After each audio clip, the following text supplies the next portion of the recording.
When Sister Marianne first arrived at Hollow Creek Church, everyone thought she was a blessing sent straight from heaven. She was young, gentle, always smiling, and spoke with a kind of purity that made even the most skeptical hearts soften. Father Donnelly welcomed her with open arms, saying she would bring new light to their little parish. Within weeks, the whole town was talking about her. People claimed she healed a child's fever just by praying over him. Others swore that when she touched their hands, they felt warmth spreading through their chest, like the Holy Spirit itself was moving inside them. Donations to the church doubled, then tripled. Crowds filled the pews every Sunday just to hear her speak. I'll admit it, even I was drawn in at first. I had been part of the congregation for over a decade, volunteering as the church's event coordinator. I'd seen all kinds of people come and go, but none had ever caused such excitement. Still, something about Sister Marianne never sat right with me. Her smile was too perfect, her eyes too calculating when she thought no one was watching. One night, while cleaning up after Mass, I heard her whispering in the vestry. The tone of her voice was nothing like the soft, angelic tone she used in front of the congregation. It was sharp, commanding, and she wasn't praying. She was giving orders. That was the first time I realized Sister Marianne wasn't what she pretended to be. But back then, I had no idea just how deep her lies went, or how dangerous the truth would become once I started digging. After that night, I couldn't shake the sound of Sister Marianne's voice echoing in my head. It wasn't just the words, it was the authority behind them.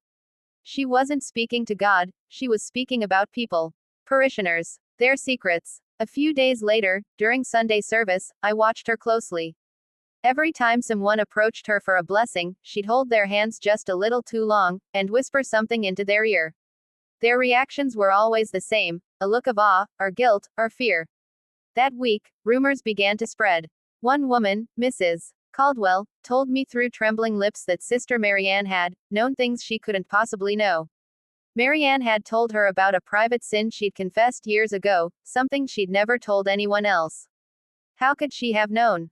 Mrs. Caldwell whispered, tears in her eyes. She said God showed her. That was when I started to notice the pattern. Sister Marianne spent long hours alone in the confessional, even when no one was scheduled to come in. Once, I passed by and saw a faint light glowing from inside. I couldn't help myself. I leaned closer, and heard muffled voices. But there was only one person inside. When I opened the door, the light went out instantly. She was sitting there in the dark, her hands clasped, her eyes wide like a cornered animal. Just praying, she said with a soft smile. Would you mind giving me a little privacy? I stepped back, but the air in that small confessional felt heavy, charged, like something unholy had just passed through it. That night, I went home and dug through the church's records. That's when I found something that made my stomach drop.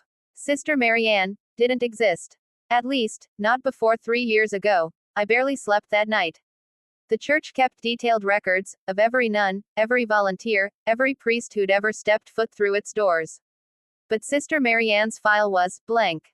No birth certificate, no transfer papers, no seminary references.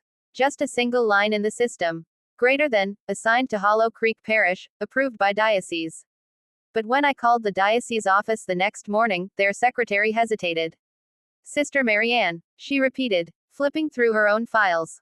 I'm sorry, ma'am, we don't have anyone by that name listed under current or past assignments.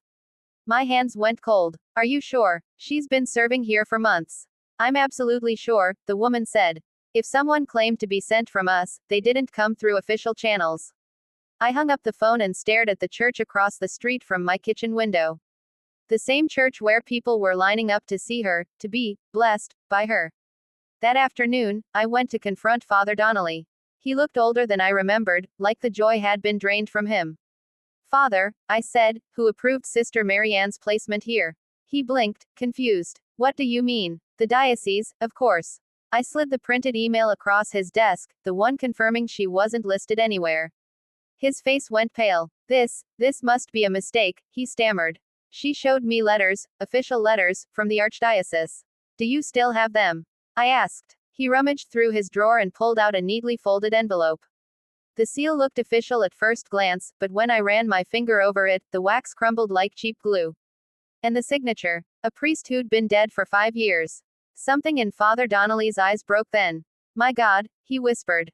Who is she? I didn't have an answer yet.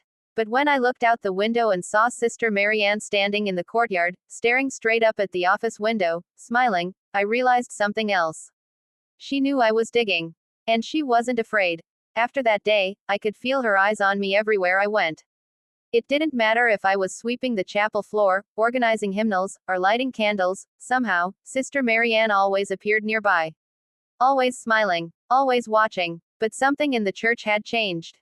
The sermons grew darker, the hymns slower, heavier. People began confessing not to God, but to her. She called it guided redemption. Every Thursday evening, the confessional line stretched down the hallway, and by the time it was over, the air inside that booth felt thick, suffocating, as if something had been fed. I knew I had to see what was happening in there. One night, I hid in the storage room beside the confessional. The small wall vent allowed me to hear everything. I sat in the dark, holding my breath, and listened. "Do you trust me?" Sister Marianne's voice purred. "Yes, sister," a man whispered, "Mr. Dempsey, a longtime parishioner. I've sinned again." "There is no sin," she said softly. "Only disobedience. Tell me, what did you do?" A pause. Then quiet sobbing. "I lied to my wife." "Do you love her?" "Yes." "Then you must prove it." There was a strange rustling sound, like fabric moving, followed by a low hum. "Mr. Dempsey gasped, not in pain, but in something else. Something that made my stomach twist. "Do you feel that?" she asked. "Yes," he breathed. "It's warm. Like light." "Good," she whispered. "Now go home. And remember, our secret keeps you clean." When he left, I waited until the church was empty. Then I opened the confessional door. Inside, I found a small black box hidden behind the kneeler.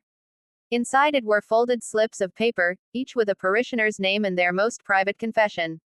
Dozens of them, maybe hundreds. And underneath those papers, a small silver pendant in the shape of a serpent.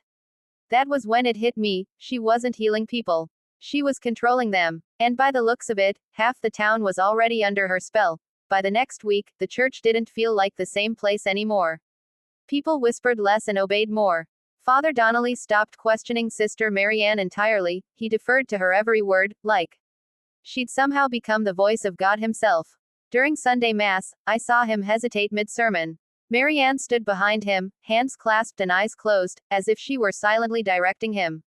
Every time he stumbled, she whispered something under her breath, and he continued as though possessed. The congregation didn't even notice.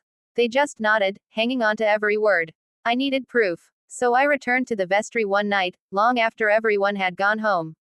I brought the black box with me, determined to find out what those papers truly meant. At first glance, they were simple confessions, guilt, regret, ordinary sins. But the handwriting on some of them looked off. Almost identical, like they'd all been rewritten by the same hand. And next to each name, there was a small mark, a cross, or a serpent. I compared them with the church's donation records, and my heart sank. The ones marked with a serpent had all made massive offerings to the church recently. Thousands of dollars. Some had even signed over property. She wasn't just collecting confessions, she was using people's guilt to control them, to drain them. And then there was Father Donnelly's name, written at the very top. His paper had both marks, the cross and the serpent. Before I could process it, I heard the door creak behind me. Still cleaning up so late. It was her. Sister Marianne stood in the doorway, the dim candlelight flickering across her face. She looked calm, almost amused. "You shouldn't go through other people's sins," she said softly, stepping closer. "It's dangerous to handle what you don't understand." My hands trembled around the box. "Who are you really?" I demanded. Her smile widened, slow, deliberate. "Someone who gives people what they need. Isn't that what faith is about?" Then she reached out, brushing her fingers along the edge of the box. Her touch was cold. "Put that back, dear. You wouldn't want the church to start believing you're the one with secrets, would you?" For the first time, I felt genuine fear. Not of what she could do, but of how easily she could turn everyone against me. And deep down, I knew, she already had a plan to do exactly that. By Monday morning, everything had changed. When I arrived at the church, the air felt heavy, charged with tension.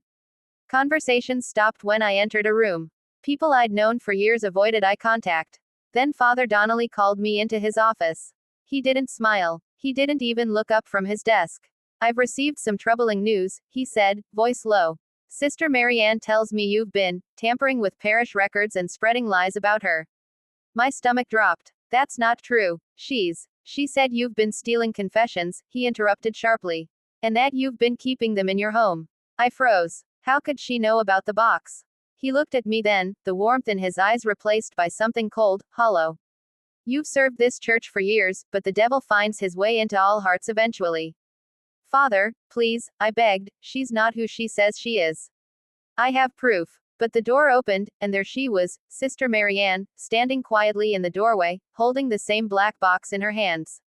I found this in her car, she said softly, eyes glistening with false sadness. I didn't want to believe it. Father Donnelly stood, his voice breaking. How could you do this? She's lying, I shouted, tears stinging my eyes. She's manipulating everyone. Look inside that box, she's rewritten those confessions herself. Marianne placed a gentle hand on his arm. Don't be angry with her, Father. Darkness often disguises itself as light. She thought she was helping. And with that one sentence, she turned the entire room against me. Within an hour, word spread through the congregation. They said I'd violated the sanctity of confession, that I'd betrayed their trust. My phone exploded with messages, accusations, threats, people I loved telling me to repent.